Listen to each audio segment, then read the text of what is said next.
નમસ્કાર મિત્રો, આપ સૌનું સ્વાગત છે અમારા ચેનલ ઓનલાઈન સરકારી યોજના પર। આજે ફરી એકવાર અંબાલાલ પટેલ સાહેબે એક મોટી આગાહી કરી છે। ગુજરાત પર ખતરો અને ભારે વરસાદની સંભાવના। તો ચાલો વિગતે જાણીએ કે કયા કયા જિલ્લામાં વરસાદ પડશે, ખેતર પર શું અસર પડશે અને ખેડૂતોને શું સાવચેતી રાખવી જોઈએ। હાલ ગુજરાતના અનેક વિસ્તારોમાં વાતાવરણમાં ભેજ વધી રહ્યો છે। આ સાથે અરબી સમુદ્રમાં એક નવું લો પ્રેશર ઝોન બનતું જોવા મળી રહ્યું છે। અંબાલાલ પટેલ અનુસાર આ સિસ્ટમ આગામી 2-3 દિવસમાં વધુ મજબૂત બનશે। તેના કારણે સૌરાષ્ટ્ર, દક્ષિણ ગુજરાત અને મધ્ય ગુજરાતમાં વીજળી સાથે વરસાદની શક્યતા વધી ગઈ છે। અંબાલાલ પટેલે કહ્યું છે કે આગામી 10 દિવસ દરમિયાન અનેક વિસ્તારોમાં 2 થી 4 ઇંચ સુધી વરસાદ પડી શકે છે।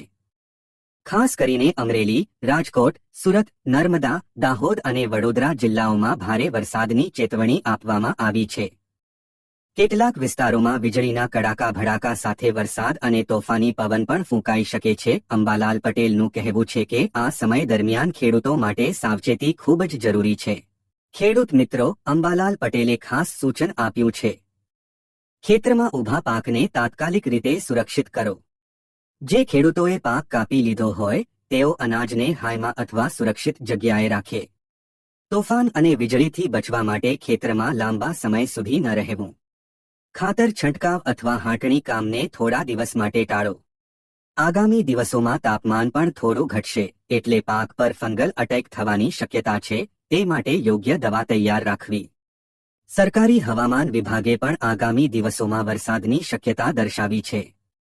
પરંતુ અંબાલાલ પટેલની આગાહી મુજબ વરસાદ વધુ વિસ્તાર અને વધુ દિવસ ચાલશે। તેથી બંનેની માહિતી ધ્યાનમાં રાખવી જરૂરી છે।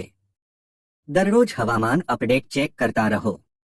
તો મિત્રો, અંબાલાલ પટેલની આ આગાહી પ્રમાણે આગામી 10 દિવસ ખેડૂતોએ ખાસ સાવચેતી રાખવી જરૂરી છે। જો આ માહિતી ઉપયોગી લાગી હોય તો વિડિયો લાઇક કરો, અન્ય ખેડૂત મિત્રો સુધી શેર કરો અને ચેનલ સબસ્ક્રાઇબ કરવાનું ભૂલશો નહીં। ફરી મળીએ નવી આગાહી સાથે। ધન્યવાદ અને સુરક્ષિત રહો।